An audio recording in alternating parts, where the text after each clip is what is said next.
Well, hi everybody. Thank you for joining this workshop on Kamalama. I just wanted to ask, how many of you have heard of Kamalama before? Okay. Okay, so show of hands again. How many of you actually teach Kamalama? Anyone teach Kamalama? Okay, so kind of, Derek, a little bit. Um, I'm with my family support services kind of connections program. oh, So awesome. Kavika Matos teaches Kavita. Kamalama. Okay, good. Yeah, he was trained a few years ago. Sorry, so I have two screens, one with the presentation, one with all of you guys. So I'm going to be going back and forth like this. Um, but let me just share a little bit about myself. My name is Venus Rosete-Medeiros. I'm actually born and raised on Maui. I'm from Maui. And just 2.5 years ago, I moved here to Oahu to take a job here um, because my husband had transferred. So I had to leave my job. I was with Kamehameha Schools at the time. I was doing the regional director job for Maui Molokai Lanai. And prior to that, I was working for Kamehameha as a outreach counselor, kindergarten to 12th grade, working with families. And then prior to that, I was working, and why this is significant is because Kamalama started there. I was working as the executive director for the neighborhood place of Wailuku, which now is under CFS. Um, but prior to it being under CFS, I was the founder and first executive director of Kamalama. Not Kamalama, hello, neighborhood place of Wailuku. So when I was at neighborhood place of Wailuku, um, that's where it all began. And I've been doing the work for a long time, not as long as I have now. I've been working with families and children, in particular, young people, youth, for 39 years now in many different capacity.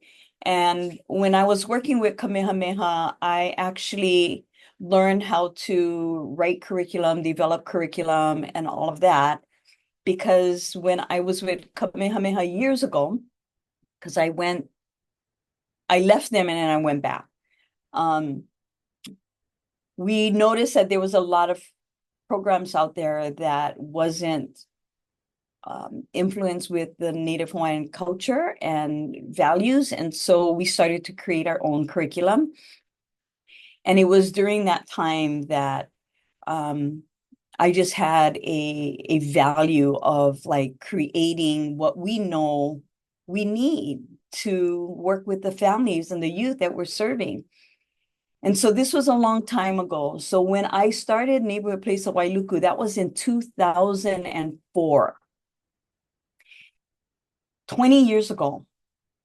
And at that time, I had three children of my own that I had hanao, that I gave birth to. And as we were starting up the neighborhood place Wailuku, one thing that we noticed that is as families were coming into our place, we realized that many of them had already gone through some form of parenting classes or workshops. And now these are families who were coming in for resources and help. Um, we were on the diversion program with the state so that if families were kind of pinged for CPS, at the time it was CPS, they would come to neighbor place to get help before they would end up in the system. So we love doing that work. One of the things that we would do is use a lokahi wheel to do our assessment with the families. Those of you who understand and know the lokahi wheel is such a powerful tool with our local families. It's non-threatening. I use it here at HALE KIPA with our young people. They love it. Um, so anyway, families were coming in, they were saying that they had gone through a parenting class. And so when I would ask them, well, what happened? Like, did you learn anything? Did you take anything from those classes that you're using today? And a lot of them would say no. And I would ask why. And they said, because it's not me. Like, I don't do that. Like, I don't know how to do stuff like that. And it's tools, but it didn't resonate with our local families. And I'm talking beyond Hawaiian, like our local families in general. It just didn't resonate. So I often use this metaphor. It was like they were going to these classes and they were getting this toolbox and they were putting all these tools in the toolbox that they were getting. But when they were done, they would close the toolbox, lock them, and throw away the key. And they never used the tools. And when I asked them how come, they didn't feel it was going to work for their families. They said, I don't think this is going to work. And so they never used it. So it got me thinking, and I come from the thought that, it's our values that really drive our behavior. The way that we act, the way that we show up comes from a belief system. It comes from a value. So like if I believe that I'm not a good mom, my actions will actually show up to validate my belief. So I'm going to be a junk mom because I'm believing that I can never be a good mom. I'm going to be a junk mom, right? So I knew I needed to create a curriculum that would address their belief system, that would look at their values and why they were showing up the way they were with their kids. And so I also knew that it was important, knowing our population, and many of them were Native Hawaiian families coming in and local families, that I needed to create a curriculum that validated a belief system that they were ma'atu, they were used to. Or even if they weren't practicing yet, somewhere along the line, either a tutu, an auntie, someone would talk about these values. And so if I would bring it up to them, it would be like that aha kind of moment. It wasn't anything new. It was just kind of a reminder, or maybe it helped to bring some clarification to that value that their kupuna would talk about. And I didn't want it to be a Western value that I change and make one Hawaiian name. Because, many people do that, right? They get one Western thought, one Western practice, a Western mana'o, and they say, oh, if I give them one Hawaiian name, that makes it Hawaiian. No, right? It's like me going into McDonald's, don't make me one hamburger, right? So I knew I had to take a Hawaiian value that I knew I could build parenting principles out of. So it was the source of the lesson, was the value itself. So I was hoping that by introducing these values, that it would be an invitation for our families to want to know more. Okay, so it began in 2004. And I also realized that many of our families were very challenged. Back in that time, that is when we were having a lot of introduction to substances where, ice was coming out, right? And so many of our families that we were seeing were challenged in finances, like a lot of different stuff. So as I was thinking about where are our families at right now, I was like, okay, I got to incorporate all of that in here. So after I would and wait, best part, I was a single mom at the time. I was a single mom. So I would put my kids down to sleep and I would get to my laptop and I'd start writing. And when I say burning the midnight oil, I ain't kidding. I would be up late at night just writing. And I would think about things that not only what my kupuna would say, but things that as a mom myself, what would have helped me if I knew these things ahead of time before I started having kids, right? Not the guinea pig kids, but when I started having children, maybe it would have saved me a lot of challenges that I had encountered. So, okay, teaching from the heart to the heart. So one of the other things I knew is that I wanted to approach it in a way that the facilitators of Kamalama would come at an equal playing field, that we weren't going to be teachers, we weren't going to be counselors, we weren't even going to be mentors, but we would just facilitate this process of learning. And so we started doing it. And I had like chicken scratch on a notepad, okay, printing out from my home computer. And that's how Kamalama was like, with on one big binder clip. And I would teach out of that at Neighborhood Place of Wailuku. And before you knew it, Kamalama had a wait list. And we started offering it over and over again. And they just kept coming. And some families was all word of mouth. And some families wanted to hanaho. They wanted to come again. Like, oh, can we take the class again? And I was like, okay, if you think so, but what happened? You never learned nothing the first time. You're like, no. But what they really loved was the social network. So when you think about the protective factors, and Neighborhood Place was built on the protective factors, that social interaction and that support was so valuable to these families, because they realized they weren't the only ones going through the same thing, going through the challenges, that there were so many other families, right? And they were learning from each other. So after that, Consuelo Foundation had somehow heard about Kamalama, and I got a call from look at me, Gil Murillo, who at that time was the CEO. And she said, Venus, I heard about you doing this Hawaiian value-based parenting class. And I said, oh yeah. And she goes, hey, would you mind sharing it with other people? And she said, because we were just thinking about putting something together, but if you're doing something, would you share it? And I said, absolutely, I would share it. So they paid for it to get binded. I was able to contract artists, somebody to help me format it so it looks pretty. And they put it into a spiral binder. And next thing you know, I was going off doing facilitation classes statewide, and people started doing it.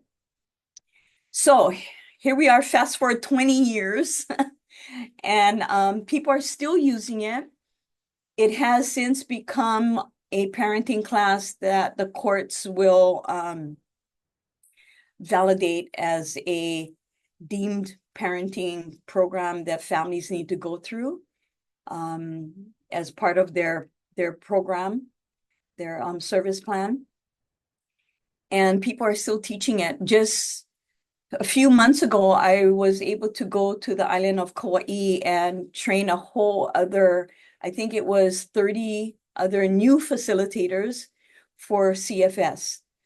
So, people come and go, as you know. And so CFS called, they said, we have a whole new workforce. Can you come in and train them?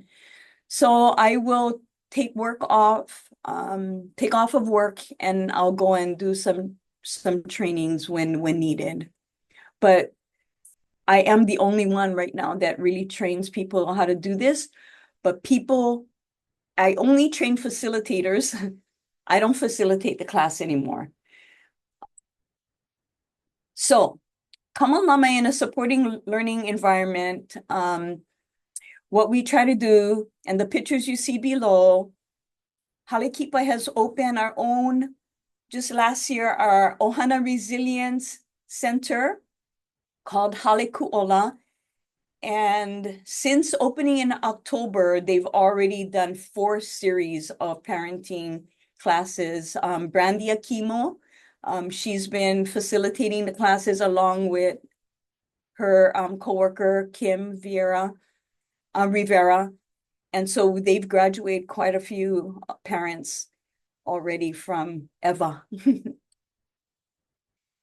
So Kamalama values. Let me share with you the concept of values. I told you that our belief system drives our behaviors, right? Every culture group has practices and behaviors in which they build their foundation on their culture, right? We talked about Pono, Kumu Ekela talked about Pono. And for Hawaiians, there are some core values that we practice as part of really exemplifying what it is to be Pono. How do we believe correctly and proper? So with Kamalama, I identified a few of them. I packaged them to be 10 weeks. It's a 10-week program. It's 2 hours long. Some people have come in and said, you know, Venus, can I do it in less? Like, what if I want to do it in 5 weeks? I want to do 2 classes a week. You can, but I gotta say that you water it down a little bit. See, when you don't give the parents enough time to practice what they're learning, okay, to ho'oma'ama'a, to embrace it, to practice it, it gets cut short, right? So I like the model that it was developed in is probably the best way. 2 hours a week. You give them ha'avina, which means homework. You give them homework at the end, so they have a whole week to practice. Come back and report out, how was that? And then you teach them a new one. And then they have a whole week to practice again. So that is the ideal model. People have done it like, I can do 5 1 week. Oh, I don't recommend that. Then I go back to this question. What is your intention? Because if your intention is just to get the classes done, then you're doing the right thing. But if your intention is to really champion with this family and stand with them and help them to really look at how they can better parent their ohana, to create a safe and a nurturing place for their families, then you're not going to just rush through it, right? Good things take time. And you want these values to really lomi, right? To must be massaged in to their household, into their practices. It doesn't happen overnight. The other thing is these values are universal. See, when I say aloha, do you think that Hawaiians are the only one that practice love and generosity and all of that? Is that the only? No. Many cultures do that. I'm talking ethnic cultures, okay? When I talk about hard work, is it only Hawaiians who do that? Or just Filipino culture? No, we all do it. We have the value of working hard. So these values are universal. It's just that the way that makes it a little bit different is that each culture has their priority values. So I'm going to ask you this and unmute, okay? Because this is interactive. When I say Japanese culture, what is the first value come to your mind? Well, you can put them in the chat too. Respect. Respect. Okay. Tradition. Tradition. Honor, right? Now, other cultures have that, but you see how immediately when you say Japanese culture, that resonates because that is one of their core values, right? So the ones that we're going to be going through is Hawaiian core values, all right? That can be in any culture. So our guiding principles around Kamalama is that honesty, compassion, responsibility, persistence, faith, self-discipline. Individuals who possess these traits tend to be respected by others and generally do well in life. Children aren't born with these traits. Parents and others who are part of the children's lives have a responsibility, a kuleana, to teach them right from wrong. Assuring that young children learn these morals and values are one of the first and most important responsibility that parents face. Values provide the foundation for good character. Knowing that our own values are and appreciating knowing what our own values are and appreciating other people's values can help us identify the ones we want to teach our own children, right? So the method. So I'm sharing with you all the background on Kamalama before we get into a lesson. Kamalama is a values-based curriculum, okay? Based on, once again, our host culture. And it's not just our host culture. I want to change that word. That's an old one. I changed it to our root culture. Because here in Hawaii, it's our root culture, right? Many people who choose to come and live in Hawaii have adapted these values as their own. And that's what makes Hawaii our beautiful island home, right? Now, it's a universal language, Pono, living properly. Okay, moving on. So I use 3 things in every lesson. There's always going to be a Hawaiian no'eau or proverb, which is a wise saying that supports the value. Okay, so you guys know of Auntie Mary Kavenapukui's book. So I don't take credit for the no'eau. I borrowed small kind and olelo no'eau for each one of the lessons. I also use a visual metaphor that supports the value being presented. So if people forget everything that Auntie Venus said, they leave the class, they're going to remember, it's going to be burned in their mind, this image that's going to bring back that lesson to them, that value. And the third thing is we always have a hands-on activity to reinforce the learning experience. Okay, so it's interactive. Parents are moving around, they're engaging, they're talking, they're sharing, they're building. We have them doing all kinds of stuff. So this is the manual that Consuelo Foundation, I just took a picture of it, but it actually comes with a manual and it comes with a caregiver or resource caregiver manual. So this is for the participant that shows up. So the facilitator has their own manual, and then each participant will have a different one. Now, the one that the caregivers have is a binder, a 3-ring binder. So every week, you're going to be giving them the new set for the lesson. They're going to put it to the binder. So if they attend 10 classes, they'll have a full binder by the end of the 10 weeks with all the different lessons and activities in it. Okay, I wouldn't recommend giving them the whole thing, just one lesson at a time. And I believe Dawn Mahi is here. Dawn, wave. Dawn is my good friend from Consuelo Foundation. I just want to give a shout out to her because if it wasn't for Consuelo Foundation, people wouldn't have access to this. So we start every class with our protocol. We learn it the first time in class, and then after that, people know when they come into the class, they leave all their, I say opala, all the junk outside, and they come in, they're ready to learn. And what helps us is by doing ehomai. So those of you, how many of you know ehomai? Raise your hand. Okay. So we start off with ehomai. It's a little shy in the beginning, but by, I'd say the 4th class, everybody's like, like everybody's all into it already, right? And they don't even need to use the words.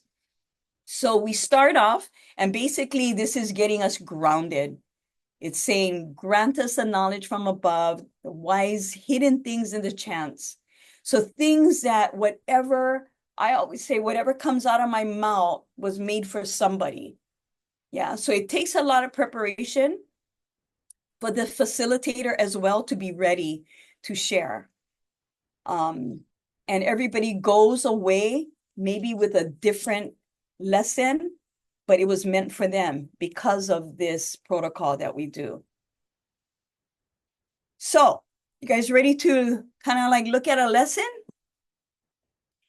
So we start off with really looking at the value of tradition. Like, what is our tradition? What is our custom? Because, you know, parents parent the way they were parented, right? Like a lot of times, you know, how many of you grew up saying when your parents were doing something or saying something and you thought, never going to do that when I have my kids, right?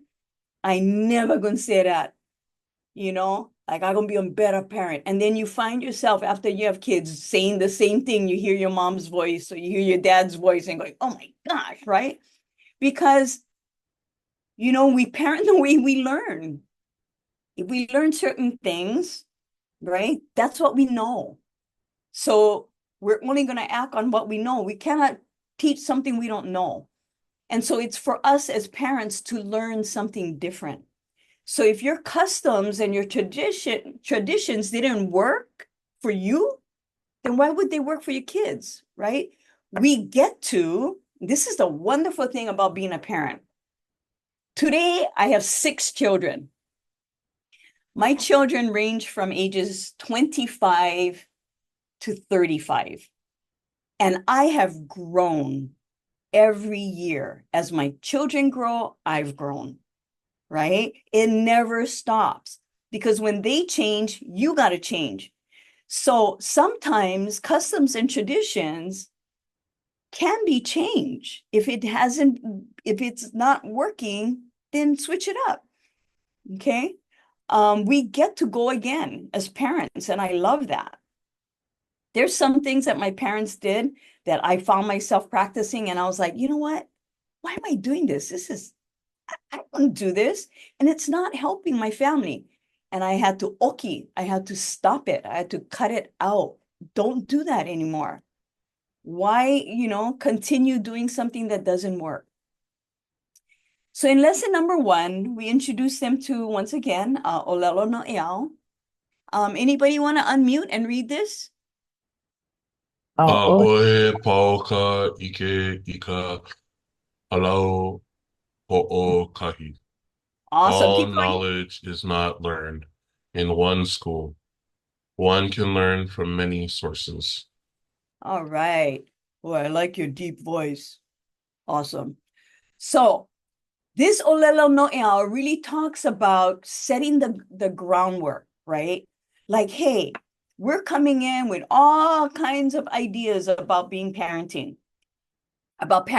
and being a parent and what that looks like, what that sounds like.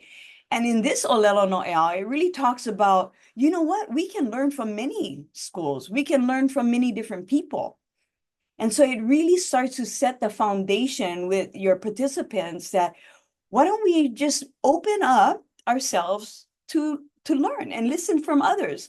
And I always say, if you hear something that you like, wow, bring that in. Say, you know what, I like that. I think I want to take that for my own family. And stuff that you don't like, then let it go. So eat the meat. I would say eat the meat, spit out the bones, right? Okay. So we start off with getting to know each other. Who you? That's very, very local, right? Who you? You know, before you do anything else, people want to know who you and who gives you the right to talk to me. You know, the way our systems are set up, it's like just because we have a bigger office, or maybe we might be older, or we might have more letters after our name, that gives us the right to tell people how they're supposed to act. Well, that doesn't work in Hawaii Mana'o. They want to know who you right? Where you come from, and what do you know that you think I should know? What are your experiences? So we have to start the classes by really building that pilina, that relationship, right? That's what we call pilina building. So I have them share this. What's your full name? How did you get your name? And if you know what your name means, share what it means. And some people have been told before, don't share. That's a, like a family name that we don't want others to know the meaning. Then don't. But if you haven't been told that, then I want you to share what your name means. And then one fun memory or tradition that you remember growing up as a child that you want to continue, either with your own children or the kids that you're working with, or your nieces, nephew, a child in your life. What is that fun memory or tradition or custom that you want to continue? Okay. So anybody want to unmute? We just take a few of you, unmute, and share your full name, how you got your name, what your name means, and a fond memory. Anybody? My name is Derek Kaipo Kahalekai. I was named by my eldest brother James. My English name Derek from a movie, actually. Prince James from the Swan Princess. Oh, Kaipo I was given by my father. Um, he tells me in the story that the hospital didn't put the Okina in my name, and it was supposed to be Kaipo. So I don't know.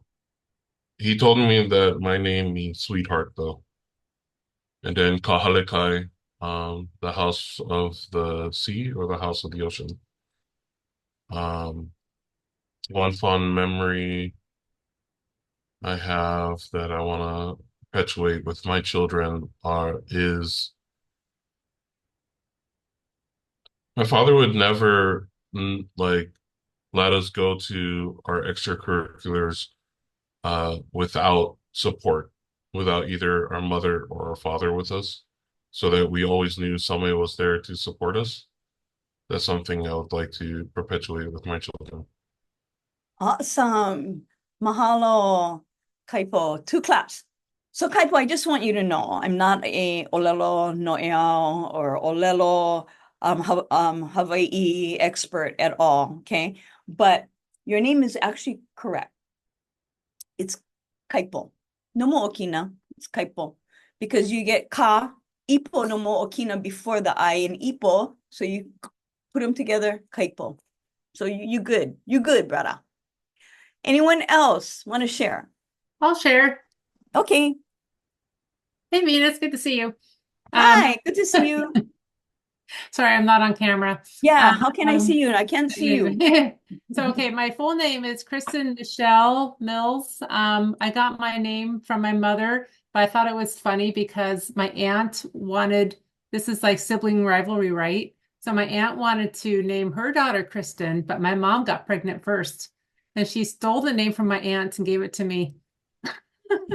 Oh, right on. Yeah, so it doesn't have any meaning, but one fond memory and tradition is it's not even a formal tradition, but I just remember, so I was raised by my grandparents. And as I got older, as if I was out late, always, always, always, when I get home, my grandma would be sitting on the couch waiting for me. And it wasn't in a like not trusting way. She just, it always told me that she cared. She wanted to make sure I got home okay. And I always want to do that for my kids. Awesome. Right on, Kristen. Two claps. And I usually kind of wrap it up. So I share too, because I'll either start the class or I'll end the class because you participate fully as well as a facilitator. So like I'll share my name, Venus, Kauʻiokawēkiu, Rosete-Medeiros. Venus I got when I was born. It was during the days of Frankie Avalon. Venus, if you will. It's not the Venus like with the razor, you know, that song? That's Bananarama or whatever. That I was like old school Venus. So I got my name there. Growing up, I hated my name, of course, you know, walking to school, Kahului school. Everybody would tease me. Oh, here comes Mars. Oh, there's Pluto. Hey, Saturn. So I would just go up Uranus.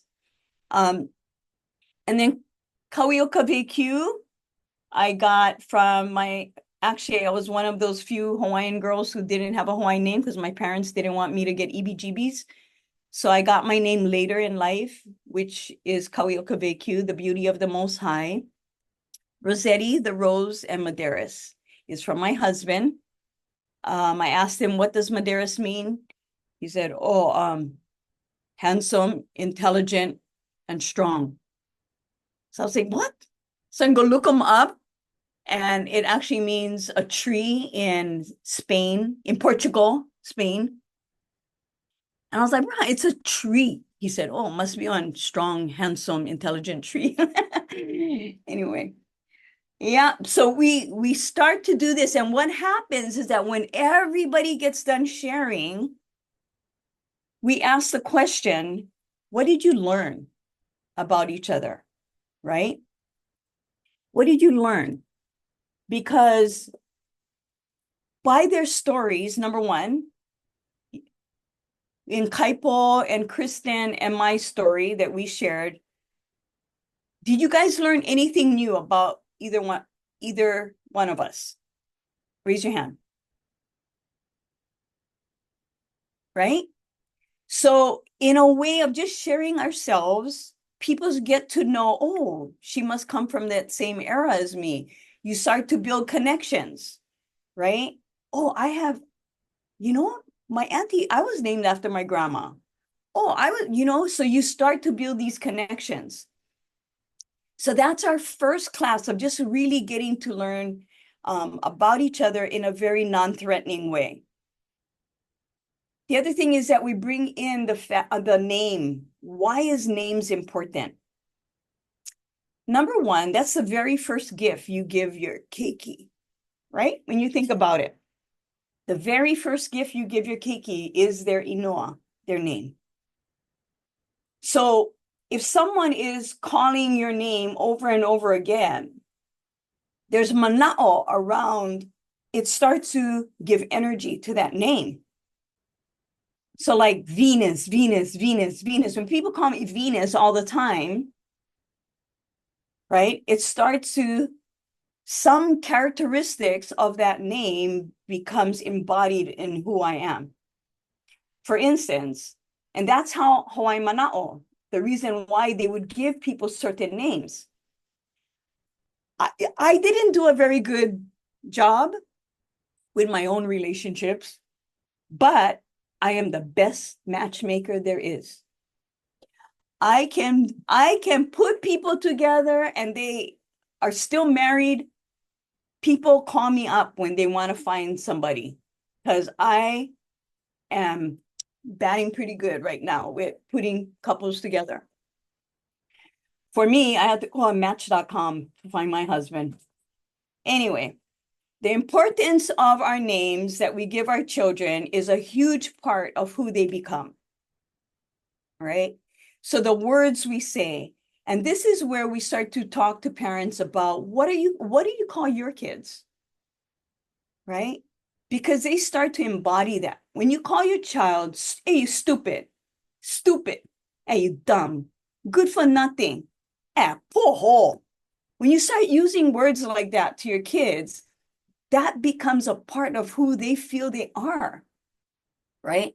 I'm a loser, I'm stupid, you know, I'm poho, yeah, I'm good for nothing. It starts to take life.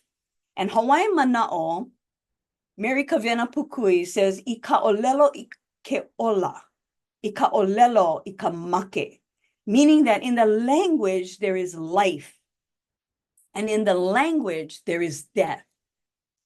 So imagine if we took that literally, right? that every word we call our child, everything we say to them is either going to bring them life or it's going to bring them death. Wouldn't we choose our words a little bit better? Right? So I knew when I was going to name my kids, I was going to name them names that when people speak their names, it's bringing life. So my son is named Ekela, like Ekumuekela. I've known her for 35 years. She and I were friends. So I was like, oh, I'm going to name my baby after you. I thought I was going to have a girl. So I used to call him Ekela, Ekela. She was like, oh, okay, yeah, name Ekela, Ekela, Ekela. And when I gave birth, it was a boy. I was like, hey, oh no, I was calling him Ekela all this time. So I called her up and Ekela goes, no worry, T. Commanding Kela, excellence, commanding excellence, Ekela, right? So that's my son's name. Fast forward, he's in high school and Ekela's son is in his class and he has to go around and share their names. And my son says, oh, my name is Ekela. It means excellence, commanding excellence. And Ekela's son goes, not, it means Ethel. Anyway, because Ekela was named after her grandma named Ethel. But Putin, my son. Okay. But we talk about the importance of what we call our children. Yeah. So we take the time to name them strong names. And then we talk about our guiding principles. So one of the things that they need to do is they need to create their own guiding principles for their ohana, where everybody participates. So every member of their family got to come up with these family guiding principles. And they sign their names and they put them on their refrigerator. And there's a reason why I have them do that. Because as we go through Kamalama, one of those, the resounding theme is parental mental health. Whatever we can do to maintain our own mental health is better for the ohana. You know, like they say to the men, happy wife, happy life, right? So same thing with mana'o around parents. When the parents are calm and happy, the family is calm and happy. So having these guiding principles up where everyone can see and everyone agree to, when someone breaks those guiding principles, all you have to do is go, bing. Hey, what does that say right here? You don't need argue. You don't need complain. You don't need get into this. All you do is go, what does that say? Oh, that I'm not going to swear. Or I'm going to tell the truth. Okay, you agreed to that, right? You signed your name. Yeah, okay. So what's the consequence? Bing, bang, boom. Easier. Okay? We don't need to go into this like thing. So we've got the guiding principles, and then I do the bowl of light. How many of you have done the bowl of light before? Yeah, I know. Paul's an expert already. Paul and Michelle, you guys experts, right? So I was introduced to the bowl of light like 50 years ago. Okay, I lied. 40 years ago. And I remember when I read that story, and this comes from a book, from the Tales of the Night Rainbow, from Kupuna Pali J. and Coco Willis. They're married. They both have passed since, but they're from the island of Molokai.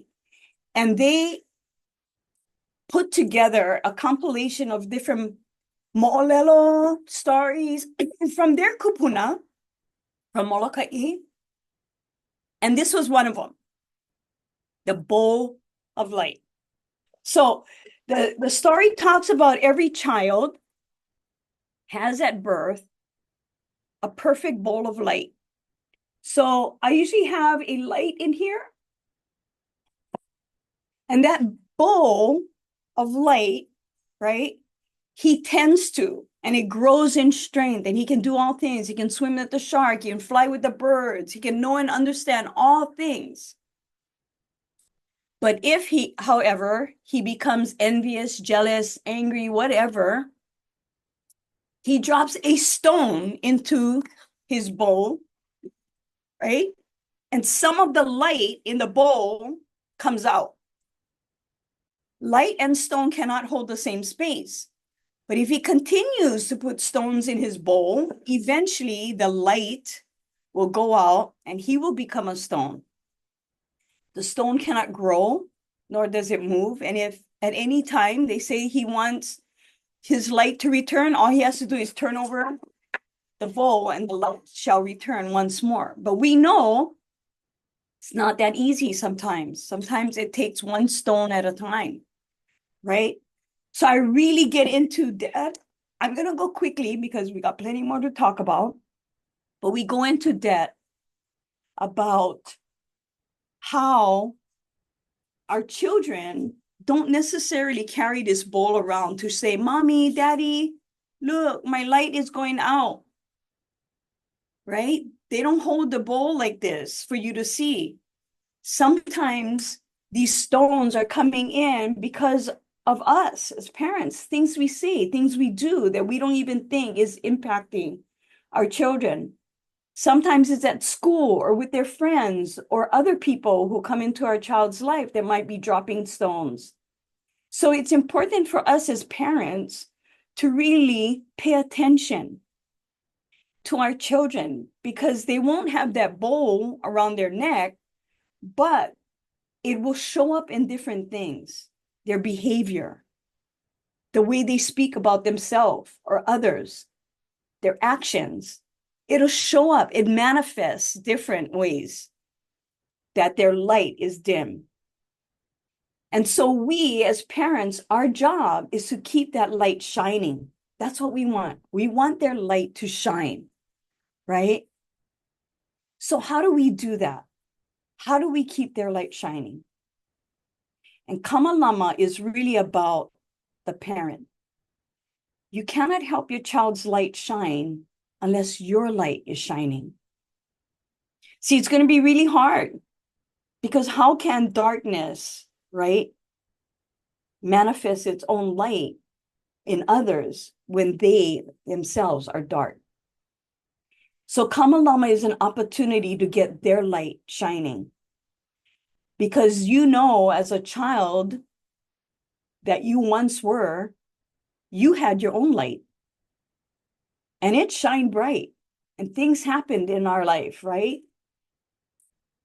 And it brought stones in our bowl. We call that trauma, right? Adverse childhood experiences coming into our bowl that dimmed our light. Well, let's talk about it and let's address that and let's take that out and let's huliao, turn over, start again, and let's see what we can do to bring our light back so that we can keep the light shining in our own children's lives. So we talk about that, and we talk about what is a value. Why is it important? I am going to upload this on the website so you guys can have a copy of this PowerPoint. So I'm going to go through it. So really looking at Kukanaka, Stand Tall, A Search for Hawaiian Values. If you haven't read this book, this is an excellent book by HALE. He really talks about the essence of life is in choosing and achieving the right values, the higher values, those that are Pono, right? And then we do an activity. Remember I told you we always have an experiential activity. So we do an activity, where do I stand? I call out different value statements and each parent got to stand and go stand by the sign that best represents how they feel about that statement that I just said. So I'll give you an example. The 3 areas that they can stand is I agree, I disagree, and I don't know. Not I don't care, okay? I don't know, which means like I kind of stuck, never really thought about it. Okay. And so after I say the statement, they have to walk in those areas. And then I ask them to share, why are they standing where they're standing? It's for them to be clear on why they believe what they believe. So I'll give you an example of one that I say. Parents are responsible for their children's actions. You agree, you disagree, or you don't know. Go stand in your area. Okay, in the chat, how many of you would agree? Right, agree. You disagree, right, disagree. Okay. So once again, the statement is parents are responsible for their children's actions. Agree, disagree, I don't know. Okay, lots of agrees. Can I do both? That means you don't know. No, I have an answer, but it's both. Yeah, you see, like Deb put, I don't know, it depends. Okay. So if you cannot stand firm, Kaipo, on one, then choose, I don't know, because it could be I'm kind of stuck. Because I want you to be clear. Just choose one or the other. Okay, then it depends. Okay, then put, I don't know. It depends. Okay, there you go. Oh, plenty I don't knows now coming up. Okay, so you see how this works. Now I go around, I say, okay, stay where you are, go around and share. So each group takes time to share why they agree, why they disagree, why they don't know.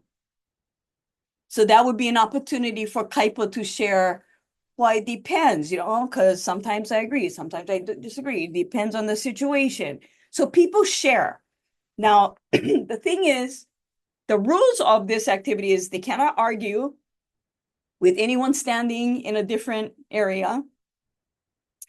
Okay, there's no right or wrong, because how many of you guys believe that values is a personal choice? Right? So what Venus might value doesn't mean that Kianale is going to value, right? Might be something different.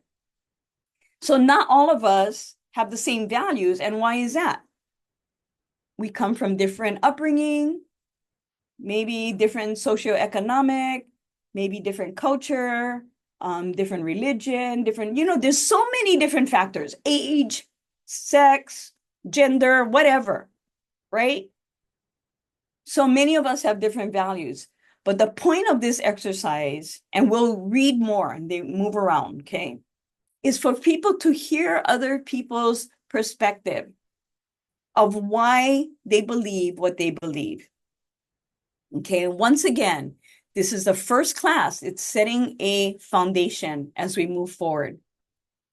So they get to clarify their own values.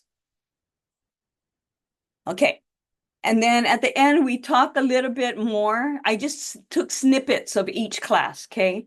How much time we got?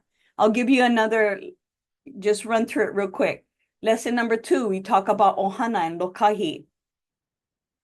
The olelo no eao, I mai kai no ke kalo I ka oha. The goodness of the taro is judged by the fine young plants it produces. So once again, we take that no eao and we look at the kalo plant itself. And I use the kalo plant as a metaphor of a ohana. How many of you ever been in a lo'i before? Been in a lo'i? When you look at a lo'i, what is the first thing you see? What did you see? All the leaves. All the leaves, right? You see the leaves in the lo'i. When you think about it, when you go in a family's home or the HALE, the first thing that catches your attention, the keiki, right? Running around, okay, oh, so cute. Oh, so kolohe, right? We're looking at the keiki. They're like That's what catches our eyes. When you look at a kalo plant, the keiki, okay, the lao, it's facing upwards towards the sun where it gets its source from, right? And it's upward, it's beaming, it's happy. But what's holding our keiki up is what? The stem. The stem, the ha, which represents the makua or the parents. Now, many of us, we want to work with the keiki. But if the ha isn't strong and the ha is wilted, guess who goes down with them? Right? If you want to work with the keiki, you got to also pay attention to the parent. You got to keep the parent strong. Family strengthening starts with the makua. Because when the makua is strong, and they have the tools and the supports and the resources, the keiki will be strong. Okay? If they're not, they will. This is what happens. Oh yeah, they might be like this in your class, but when they go home, right? So the ha, connected to the ha or the stem is the actual kalo, right? Where we get our source from, our kupuna, our grandparents. The roots represent our a'a or hulu hulu, right? Is our kupuna kuakahi, our ancestors that goes deep, goes into the ground. They're grounding. They're what holds us rooted to our foundation is those principles, the values that we learn. And then you see the oha coming out, the new generation, the future generation, right? So when you look at a kalo and why you see a lot of times a kalo as the logo for many organizations that work with families is because a kalo is a perfect metaphor for the ohana. And every piece of the kalo matters. Nothing was thrown away, right? So the leaves were used, lau lau, luau stew. And then you have the kalo, right? Itself, poi, taro chips. And then the oha, of course, is a new generation. Now listen, this is the thing that's cool about a kalo plant. The poi that you eat today, or the kalo you eat today, could have been the same kalo 500 years ago. Because the only way you can grow kalo is through the keiki like this. There's no seed, right? You take the oha, you replant. Goes another. Take that oha, you replant. So it's from the same ohana, the same kalo. So it's a trip thinking every time I eat poi, I'm wondering, wow, this is the same plant that my ancestors ate from. How crazy is that? So when you look at the ohana, no one gets thrown away. Like Lilo and Stitch, right? Nobody get left behind. It's the same thing with ohana. Everybody matters. So we talk about the different functions of what is a ohana. When we talk about ohana, what is it? What does it mean? We go into now, is this Hawaiian mana'o? No, this is Western mana'o. But we can blend the Western with the Hawaiian. Okay, because we're part of the Western culture as well. So people, this resonates with them. So I use this as a parenting styles, right? If you were to measure love and acceptance on a vertical and horizontally, you're measuring the rules and the limits, you'll see the permissive parent is very high when it comes to love and acceptance, but they're low when it comes to rules and limits. The dominant parent, opposite, high when it comes to rules and limits. When it comes to love and acceptance, it's low. In other words, they might love them, the child, but when you ask the child, does your daddy or mommy love you? They'll go, I don't know, but When my dad says something, he means it. Yeah, my mom got the rules down. The permissive parent is like, does your mom or dad love me? Oh, yeah, they love me. But you know what? We can always like fool her, or she's the one that always gives up on us. I have that tendency, the permissive parent. And then you have the neglectful parent, low rules and low love and acceptance.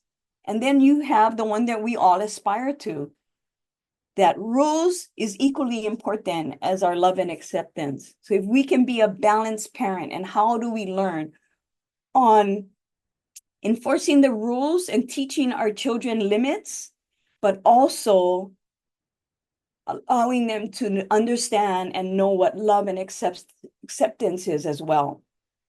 Now, when you look at this quadrant, what do you think is the most harmful one? Anybody? Neglect. Right, neglect. That's why they have child abuse and neglect, right? Because even the children we work with, even if they have dominant parents or permissive parents, they know that they exist. When you have a neglectful parent, these children are the ones who question, right? They question if they even matter. Like, does anyone even care about who they are? So we talk about stuff like that. We talk about how important it is to work towards being a more balanced parent, and what that looks like. And then we go into the Hawaiian concept of balance. Lokahi, Akua, Aina, Kanaka.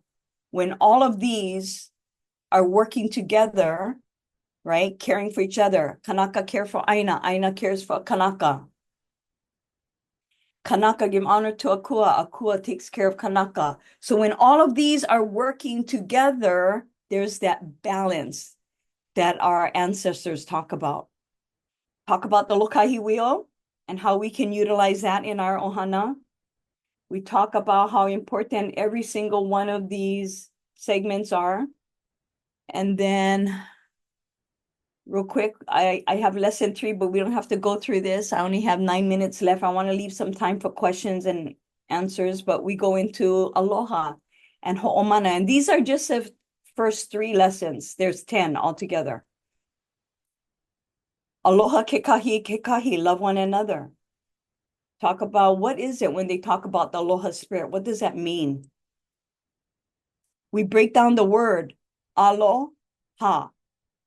Alo, to be present, right? To be present, ha, the divine breath. So when you aloha someone, you're present. You don't aloha them with your lemo, your kole, right? Like aloha, aloha, aloha. No, you present, you're here. I am with you. I'm sharing my breath with you. So when you tell somebody aloha, it's a deeper meaning than just, poke. Okay?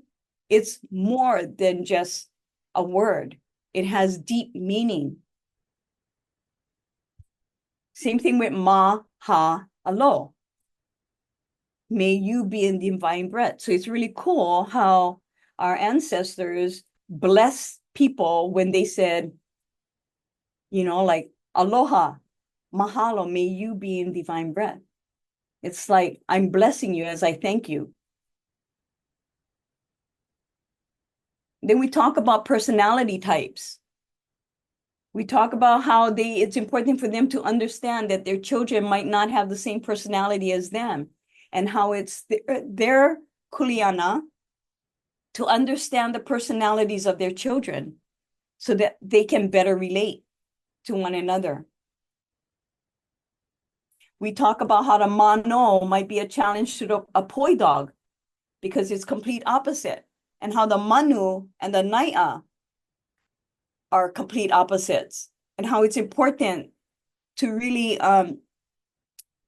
as a parent, like if I'm a mano parent and I have a poi dog child, it's important for me to lower my voice, my demeanor. I might want to lower myself when I talk to the poi dog. right? To make sure that I'm not coming off like domineering and frightening to the very sensitive child. We talk about all that kind of stuff. And then we go into the languages of love, right? So understanding our children's love and the way they give and receive love. Once again, it's our kuleana. If I'm words of affirmation and, you know, my husband is physical touch or my child is quality time, it's important for me to know that, because usually we show love the way we receive love. Okay, I'm going to share something real quick. So my previous husband and I loved each other when we got married. We didn't get married to get divorced. But when I learned these love languages, it was after we got divorced. And I went, oh, no wonder. Because his love language was words of affirmation and mine was acts of service. And we were like this the whole time. I kept showing. I couldn't do enough. Showing how much I loved him. And all he wanted was words. And I come from the mindset, action speaks louder than words. Why do I have to tell you? I'm showing you. And he didn't even care. He didn't care if the house was a mess. He didn't care if the kids had hanabara rolling down their nose and they never didn't take a bath. He didn't care. All he wanted was me to say, I love you, I miss you, you are my Prince Charming, and I would probably die without you, kind of things, right? And I wasn't. And so we were like this the whole time. My husband today, we're very in tune with each other's love language. He knows mine is acts of service. I know that his is quality time, so I have to make the time to spend with him. And I know acts of service, right? If I come home and I hear the washer going, cha-chung, cha-chung, cha-chung, cha-chung, I'm like, ooh. And then I walk into the hallway and I see, ooh, the towel's all folded. I'm going, ooh. Then I walk a little bit more and I smell something cooking in the kitchen. Oh boy. For me, that's like foreplay, right? Now I'm thinking, oh my God, now I got to put out tonight, right? Just kidding. But that's how it works, right? When you know you want to show somebody love, you speak their language. And so for us as parents, it's important for us to understand our children's love language so we can, right, show them love in the way that they understand love. We talk about the honey and why that isn't okay, and that's it. I have too many lessons in here. Oh, okay. But anyway, these are just some of the lessons that we do. It was important for me to bring in discipline versus punishment. You know, a lot of people think that Hawaiian, oh, it's part, but God said, spare the rod, spoil the child, right? If you don't use a rod, if you don't spank your kid, that means you hate your child. That's what it says in the Bible. But just, you know, I happen to go to Bible college, and the Hebrew translation, really, the rod they're talking about is a shepherd's rod. And a shepherd's rod was never used to hit the sheep. It was to guide the sheep, right? That's why I have the hook. The rod wasn't used to hit the sheep. They guide because as the sheep was going off the cliff, they grab the sheep quick so they don't fall off. Does that make sense now when you think about the scripture? Absolutely, right? Spare the rod, you spoil the child. So just little things like that. It's a good fun class, just so you guys know. I'm not just saying it because see, Uncle over here guiding the sheep. So my time is up. I know I wanted to do one more activity with you guys, but I vala out too much. So if you guys are interested in Kamalama, I'm actually going to go ahead and upload this PowerPoint in my thing, my workshop thing, and then you guys can download it. But just contact me if you guys are interested, okay? All right. There's my contact right there. Yes, Deb, you have a question? Oh, you're muted. Sorry. Thank you so much. This was really Oh. wonderful. And I'm wondering, you had mentioned that you're still training facilitators. Are you the sole trainer of trainers, or are there other folks that do training too? I try to get people to do it, but it's hard. They don't feel like they're ready to train facilitators because they don't know if they have all the answers, but neither do I, but yes, if you I am still doing classes. You just got to bring a group together and then let me know when you guys are ready, and Okay. then I'll come out. Okay. Mahalo. Yeah, of course. I have a Right. question. Yes, Kaipo. So, kind of on the same vein about the training and whatnot. I know that you're the one that usually does the training because there's no one really else that can do it. But Venus, can Pastor Greg train here on Maui or no? You know, he doesn't have access to some of But the he's from stuff. Maui, we're trying to say. No. Yeah, I mean, he could. He and I used to do it together. But I haven't passed the baton yet to him. Because and there's a reason why. I actually was going to give this curriculum over to another organization. They said that they were going to charge people for it, and I said no, can't. I don't want to charge anybody for it, so I took it back. And then another organization was going to do it, but it was hard because they didn't have the staffing, and so right now it's sitting in HALE KIPA. So HALE KIPA is doing it. So Paul and I are sitting here and we will collaborate with you to train the trainer. So we'll put a hui together and hopefully put our heads together with you. Awesome. We'll bring you to Maui and then we'll choose a cohort to be able to do it, Paul and I. Perfect. Awesome. We'll stay in touch with Ho'ikaika and run it through.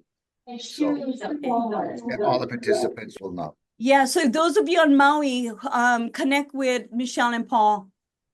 That would be great. So Maybe Ho'ikaika can be a trainer. Like, the partnership can train on Maui. So I have to give a reminder that our MCs are here, but they're needed back in the main room. Bye, facilitate MCs. Bye, you guys. And Email everyone me. else too. See you back in there. Okay, Thanks. aloha.